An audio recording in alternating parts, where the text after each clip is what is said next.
So back in the late 90s, when I was a much less balding man, I'm not fully bald, but I was much less balding back then, there was this fad called Pokemon that got really huge, and it was pretty much this game where you caught wild animals called Pokemon and made them fight each other.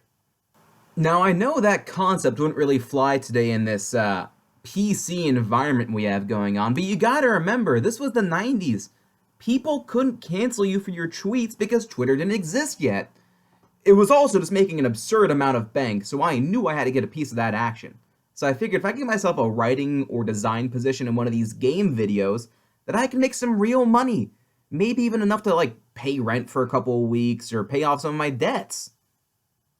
Anyway, though, I knew I had to think of something huge here, something that would really impress those Pokeboys, so I thought, what makes a hero? Is it their strengths?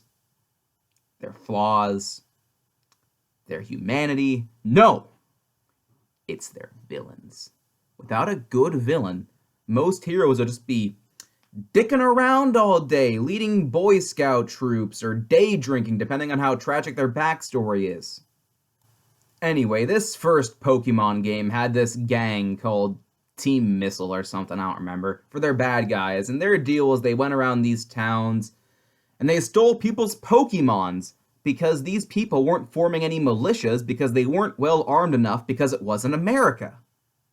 Also, these people used Pokemons for everything, which I personally just thought made this a Flintstones ripoff, but anyways, because these weakling villagers couldn't defend themselves or their property from the gang, their entire economy was collapsing because no one was competent enough to do any kind of work without several Pokemons shouldering most of the workload. Anyway, the game ends when this 10-year-old homeless kid just comes out of the woodwork and starts beating up the fully grown adults who are in charge of the gang. So I figured, for the second game, they need to up the stakes a little bit for their next gang.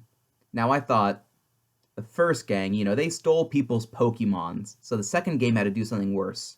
They had to do something even bigger. They had to be an even bigger threat, because instead of stealing these people's pets, they stole the people.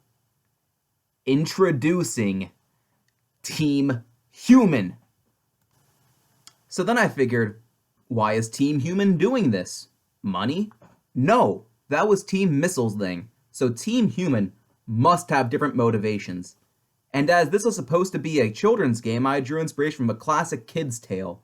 The story of Krampus, the demon of Christmas, who would punish all the naughty kinder who disobeyed their parents and didn't do their chores by kidnapping them and bringing them to his lair where he would spank them with his birch branches. So naturally, this gave Team Human very clear and understandable motives. Catch all of the naughty children with these shrink-ray things called Pokeballs from the first game, and take them away from their homes and to Krampus's mighty fortress, Krampusburg.